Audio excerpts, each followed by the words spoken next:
Sooner or later, one of your customers is probably going to come to you with a CD full of still photos and say, hey, make me a great video using these still files.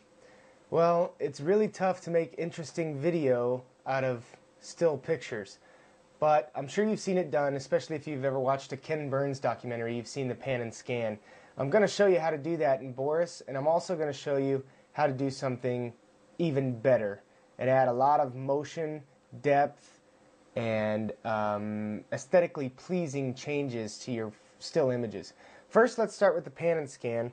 We're in Boris right now, and I'm just going to use the default images real quick to show you a pan and scan. I'm going to go ahead and change the duration here to 5 seconds. I'm going to leave these tracks the way they are, video 1 and video 2, with the default images, and I'm going to leave them as 3D planes.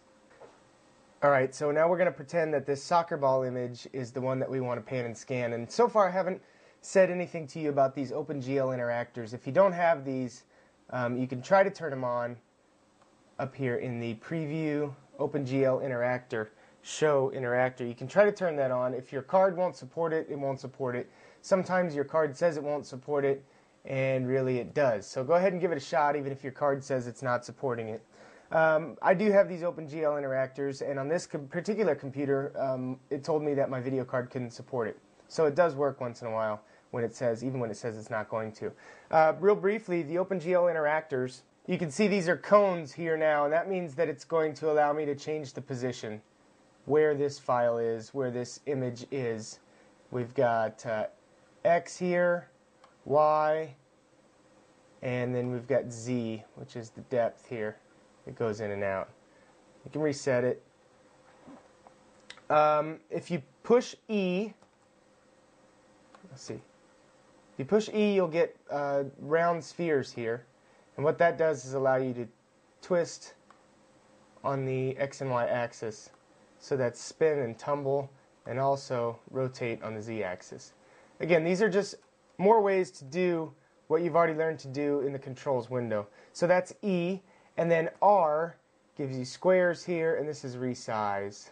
So that's the only one that really makes sense as far as the letter R for resize. It maybe also could be scale. But R for resize, E for rotate on the axis, and W for change position.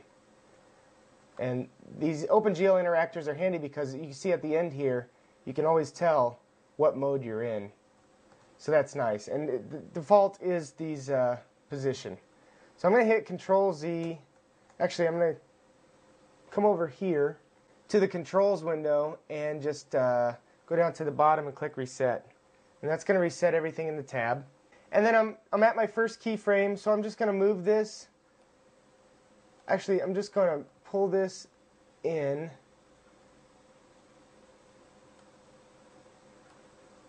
Move it off to the side a little bit. And if you just grab the image, you can get a freehand movement, which is kind of cool.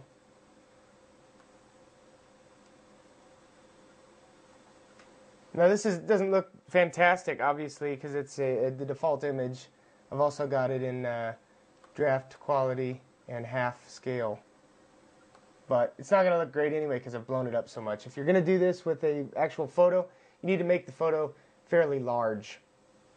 Okay, so there's that, and then it's going to end up at the last keyframe looking like this. So let me just cycle through. I can show you. I've only set one keyframe now. I've just moved it.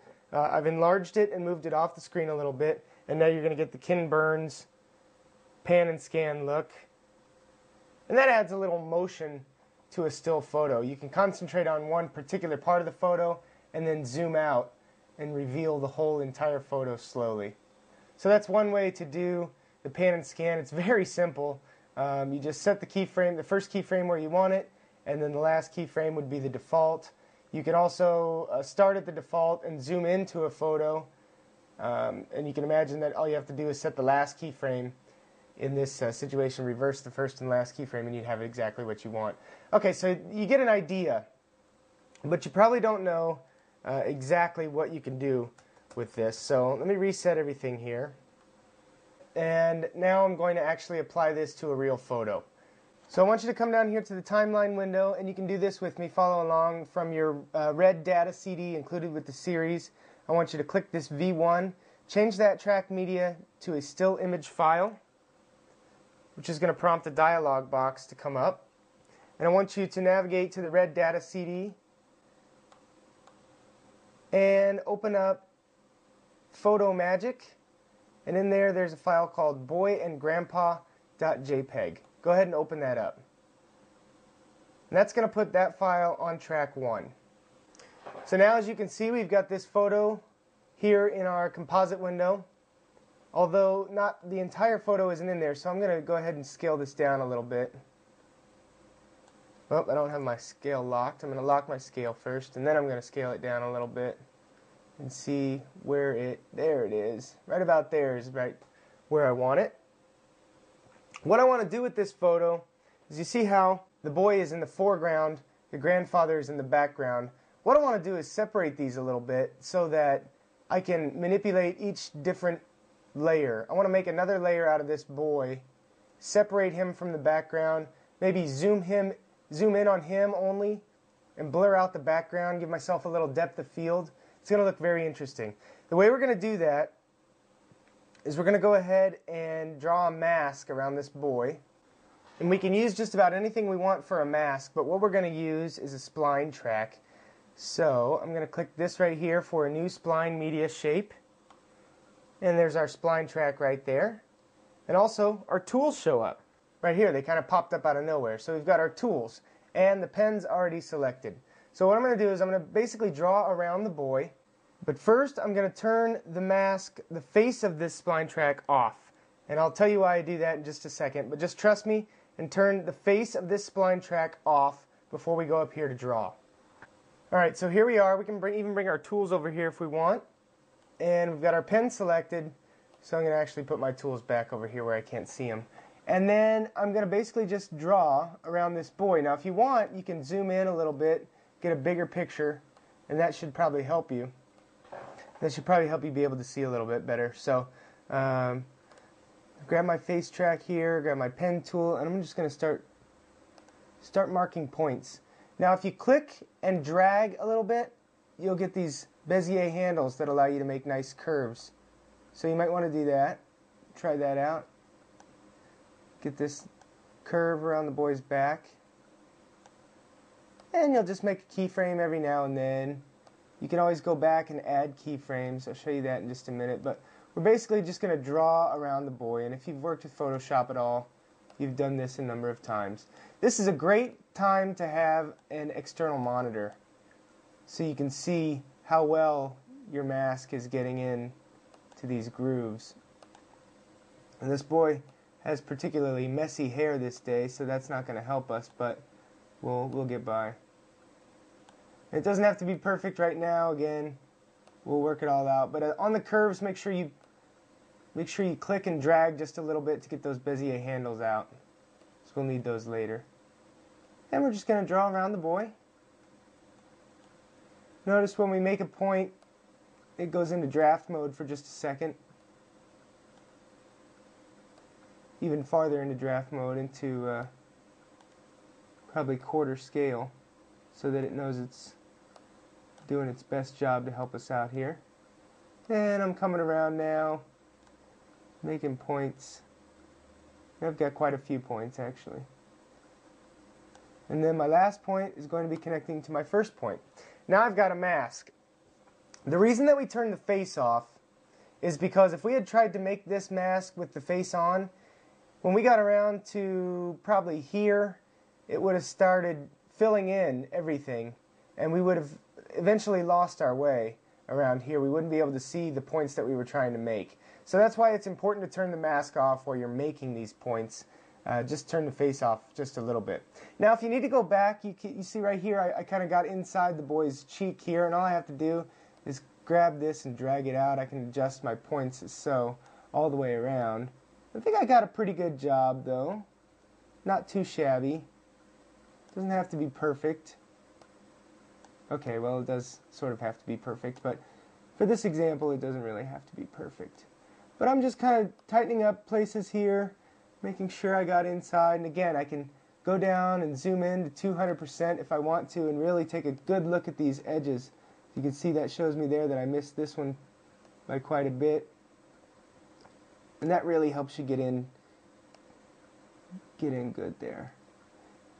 If, for some reason, there is a place where I need to add a point, well, all I really have to do is click Alt, and then, let's see, I'll add one right here. I'm going to hold Alt. It gives me a plus sign. I click, and then that gives me another point. So if you don't make enough points, don't worry. You can always go back and make some more. And I'm just kind of going around the kid's head here, making sure I got pretty much what I want, and making sure that I've masked out what I don't want. And that looks pretty good to me. Just this little bit. I don't want to spend too much time perfecting it, but that looks pretty good to me. So I'm going to go ahead and go back to 50%, control semicolon, it'll get it back, and now the kid's got beads all over him. And those are my points. Now I'm going to come back down here to the timeline and turn this track on. Kid's covered. He's got a spline mask around him. Okay? Alright, let's go back down here to the timeline. And here in video 2, I'm going to import the same file, Boy and Grandpa JPEG. And I'm going to do that by clicking on this Track Media button, going Still Image File. This is in my Boris RED data CD. And now I've got the grandpa image underneath the grandpa image. And basically what I'm going to do is I'm going to make this spline track, which is now just laying on top of both of these, I'm going to make that a mask. How do I do that? I'm going to grab it and I'm going to drag it down to where it says mask. And you see how that's outlined? See the difference between that and that? That's a straight line. That means it's going under the Boy and the Grandpa track. This means it's going to be part of that track. So I'm going to drop it here on mask, and that's going to create a mask on this top track of Boy and Grandpa. You take a look now at the composite window, and you can see that the Boy and Grandpa track that we put underneath has not yet been sized. But if I turn that off, you can see that all that's left is this boy. And you can see that I didn't really do a great job of getting all this stuff out. And I can go back and adjust that a little bit later. First I'm going to turn this back on, Boy and Grandpa, and I'm going to size it. And I think it was around 60 something or other. Maybe not. All I have to do is look here. 63.38. So I'm going to go here and type that in. 63.38. That's what we used for the other track. We want them both perfectly the same. I'm going to put a constant interpolation on that. Make sure I put a constant on the other one as well so that they don't move. And now what I've got is I've got the Boy and the Grandpa track with the spline track masking part of it, and then over the top of another Boy and Grandpa track. So, if we look at the composite window, we shouldn't be able to see where the first image stops and the second image comes in, since they're exactly the same size. We've got one masked a little bit. Let's go ahead and turn the bottom track off again, and we'll see that my boy is left there with just a little bit of an edge around him. Zoom in a little bit on that. See that edge left around him? We gotta get rid of that. So go back down here to my spline track and hit face, and that brings up this red line around the boy. I can bring my tools over, click the pen tool, and click on this to adjust these points. I can pull them in, and it's going to show me what's going on as I pull them in. I can tell I'm getting rid of all that other stuff. Alright, so that's pretty good. It's not perfect, but for our purposes right now, it's pretty good.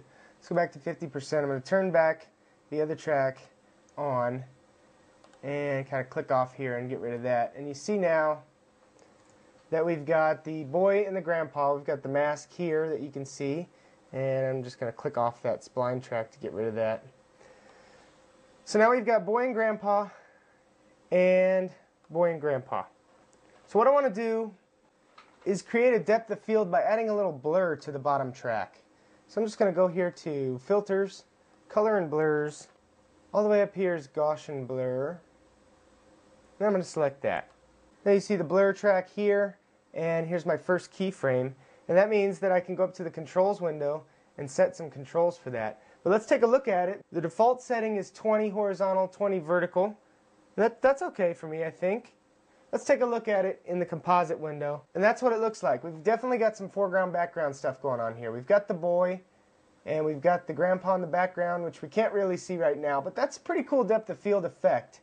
What we're going to do now is in our 5-second effect, we're going to go in about 2:15, make a new keyframe on this Gaussian blur track, and then we're going to go up to the controls window on this Gaussian blur track and change these to 0.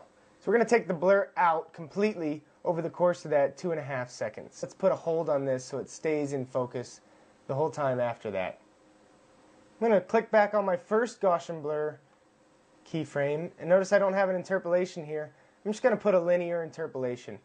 So now as I drag my timeline, my CTI, current time indicator, from the first frame over through the middle of the effect, you'll see that that blur gets less and less as we go until the middle of the effect when, hey, it's all in focus. That's cool. That in itself is pretty cool. I've masked the boy, so this track right here, the top track that's staying in focus, most of it's gone because I've put a mask around this boy, and only the boy is coming through that mask. So basically I put an alpha channel here on this top track of video that only the bottom channel is getting through.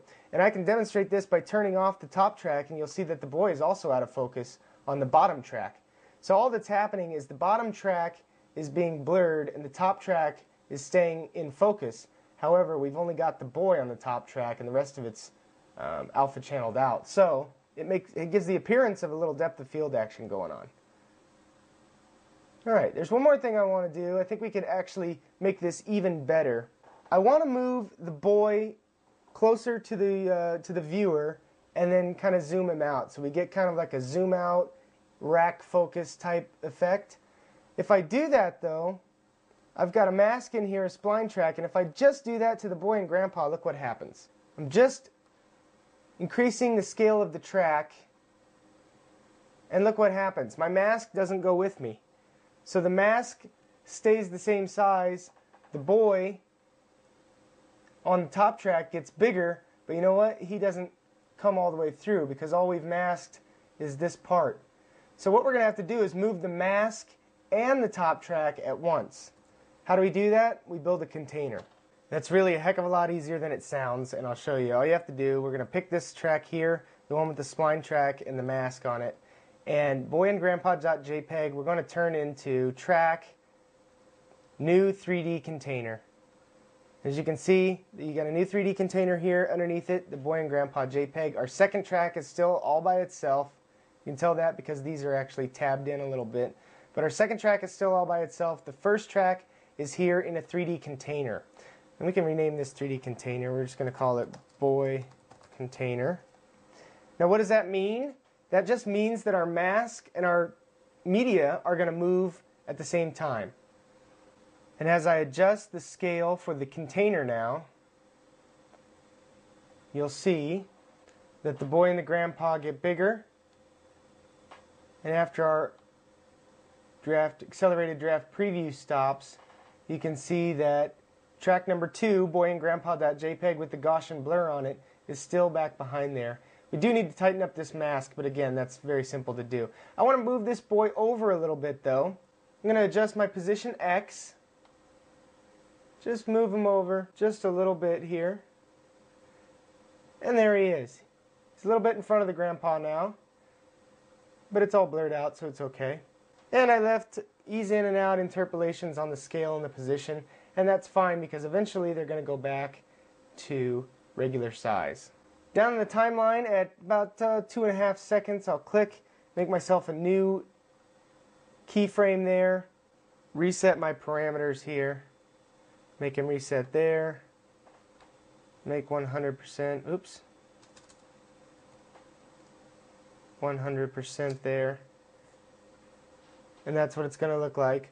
And while I do that, while I'm on there, why don't I also come down here and select the boy and grandpa JPEG, open it up, select the Gaussian blur and I've got a new keyframe there too, so I'm going to click that, and as you can see up here, I've got 0 for the blur level. So it's going to stop being blurry there, and it's also going to get the boy back where he started about the same time. So right now I'm going to push Control 0 and wait for this thing to draw me a draft preview here, a RAM preview.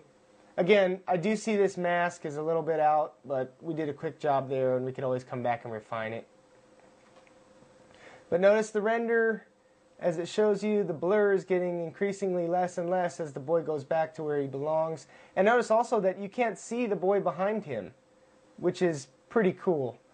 Depending on the photo that you use here, you'll want to use a photo with a little depth so you can actually hide what's behind him as he's coming back. And I can see his shirt just a little bit here, but in the quick 2 seconds that this is going to take, it's probably not going to be noticeable. So there, it's now all in focus, and the boy's back where he belongs, and that's about halfway through the effect. It's still doing a RAM preview here, but it's almost done. There we go. Now check it out. You got the boy zooming back at the same time. You've got the grandfather coming into focus. And you've got a lot of animation. You've got a very interesting little clip, a 5-second clip that is, oh, I don't know, 20 times better than just a still image sitting there for 5 seconds. You've actually animated a little bit, made some things happen, and made it much, much more interesting. Next thing I'm going to show you is how to do this with a Photoshop graphic, and it's a little bit easier. You can see where my mask lacked a little bit, and it might have taken me a little while to get that taken care of. Okay, I'm in Adobe Photoshop now, and I've opened up this Smiling Boy PSD file. You don't need to open it up in Photoshop. We'll open it up in RED in just a second. It's on your data CD. But I just want to show you that in this file, there are 2 layers.